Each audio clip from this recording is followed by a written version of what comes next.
नमस्कार मित्रों, अनंत कथा सागर चैनल में मैं डॉक्टर आदित्य पाराशरी आपका फिर स्वागत करता हूं। महाभारत कथाओं की श्रृंखला को आगे बढ़ाते हुए वन पर्व की कथा चल रही है।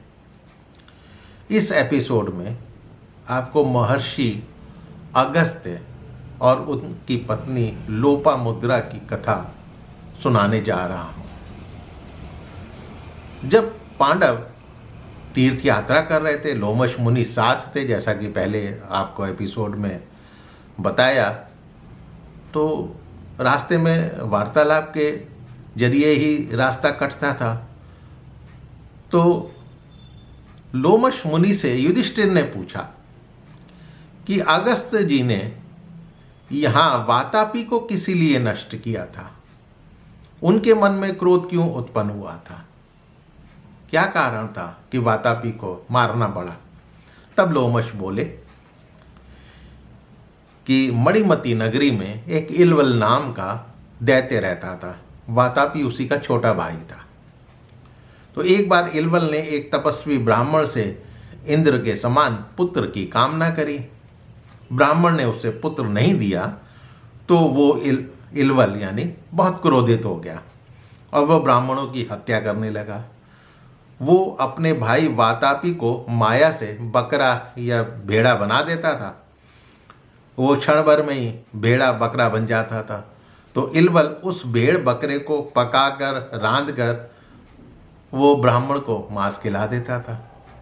और जब ब्राह्मण खा लेता था उसके बाद वो ब्राह्मण को मारने की इच्छा करता था। उसके लिए करता क्या था कि इलवल में इतनी शक्ति थी कि वो किसी भी यमलोक में गए हुए प्राणी को नाम लेकर बुलाता तो वो पुनः शरीर धारण कर जीवित दिखाई देने लगता था।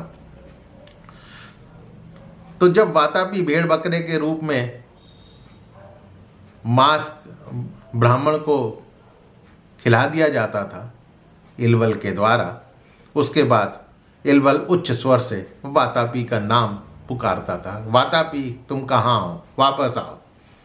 और वातापी उस ब्राह्मण की पसली फाड़कर निकल आता था। इसी तरह से वो कई ब्राह्मणों को मारता था। ये काम बार बार वो करता था। इसीलिए अगस्त्य मुनि ने वातापी को नष्ट किया था। एक दिन, अब वातापी को नष्ट अचानक थोड़ी ना किया, उसके पीछे कथा क्या बनी। तो एक दिन अगस्त्य मुनि ने वन में एक गड्ढे में अपने पितरों को उल्टा लटके हुए देखा। पूछने पर पितरों ने उत्तर दिया कि संतान परंपरा के लोप की संभावना के कारण ही हमारी ये दुर्दशा हो रही है। उनका कहने का मतलब ये था कि तुम हमारे वंश को आगे चलाने के लिए तुम विवाह तो कर ही नहीं रहे, तुम्हारे कोई संतान नहीं है।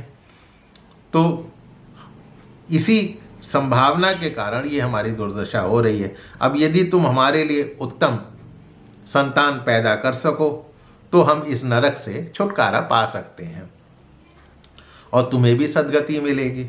तब अगस्त्य मुनि ने कहा, मैं आपकी ये इच्छा पूर्ण करूंगा, आपकी चिंता दूर हो जानी चाहिए।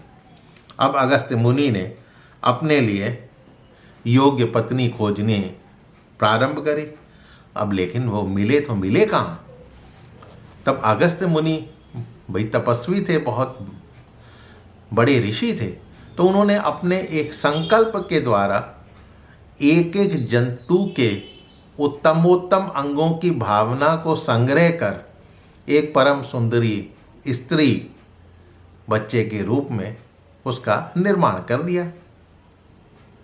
वो उसको लेकर विदर्भ राज के यहाँ, जो कि पुत्र के लिए तपस्या कर रहे थे, विदर्भ राज उस समय जो है, विदर्भ के राजा वो पुत्र के लिए तपस्या कर रहे थे।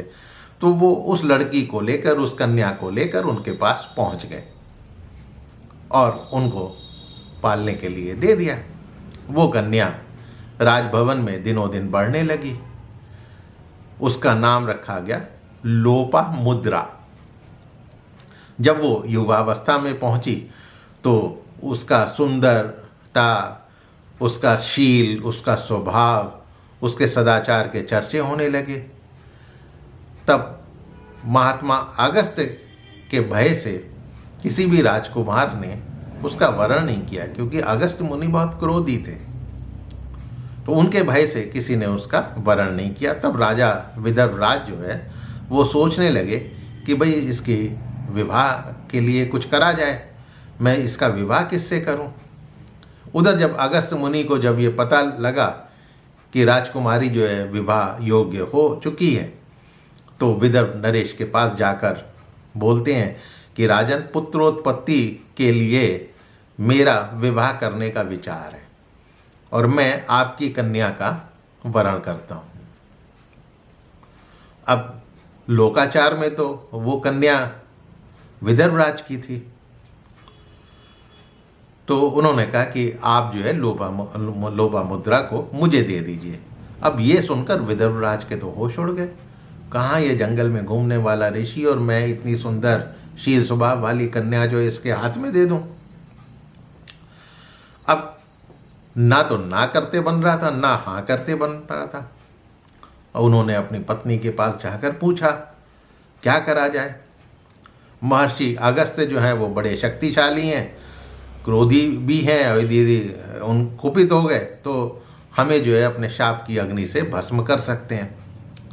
अब ये सब लोपामुद्रा यानी उनकी पुत्री को पता लगा, तो वो पिता को दुखी देखकर लोपामुद्रा अपने पिता के पास जाकर बोलती है कि आप मेरे लिए दुखी ना हो, आप मुझे अगस्त्य मुनि को सौंप दें और अपनी रक्षा करें।